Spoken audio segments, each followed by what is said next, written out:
So perhaps the greatest way to underscore the importance of gratitude is to think about a time in your life when somebody that you've worked for has not recognized or appreciated what you've done for them.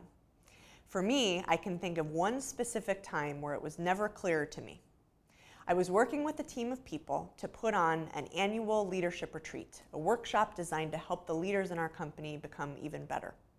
And our team worked ceaselessly and tirelessly over more than 8 months. We put in more late nights than I can possibly count, and we were very excited about this retreat. We thought it would go well. So lo and behold, we had the retreat. People were raving about it. They were approaching us afterwards and giving us high fives and saying this was the best retreat we've ever been to. So our team was pretty elated. We gathered in a room next to where we had had the retreat to pat each other on the back and talk about how it had gone. And all of a sudden, we heard the door swing open. We looked over. It was our boss. He saunters in, and we finally thought that he was going to give us the recognition that we so desperately wanted for all the work we had put in. But instead, he came over to us, pounded his fist on the table, and told us, next year's needs to be even better. And in that moment, I felt such a profound sense of depression that I said, why should I even bother next year? Now, to his credit, I don't think he had any bad intentions. In fact, he really did want us to get better that next year. But that's what happens when you don't show gratitude and appreciation for the hard work that your employees have delivered. 79% of employees cite lack of appreciation as the top reason that they will leave one job and go to another. Bankable leaders understand that as part of their arsenal to engage their employees and make them perform to the best of their ability, gratitude is critical. Fear of entitlement is one of the top reasons that managers fail to give appreciation to their employees, and rightfully so. I have a leader that I worked with once who told me a story that really hits this point home perfectly. One Friday, because of all the extra hours her team was putting in that week, she decided to bring them bagels for breakfast.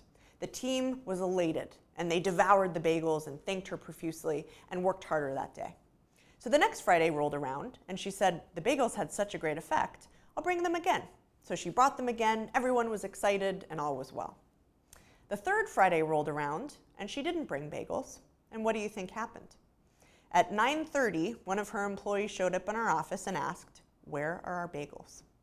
So if you would like to banish entitlement in your team, let's talk about 2 simple tools you can use.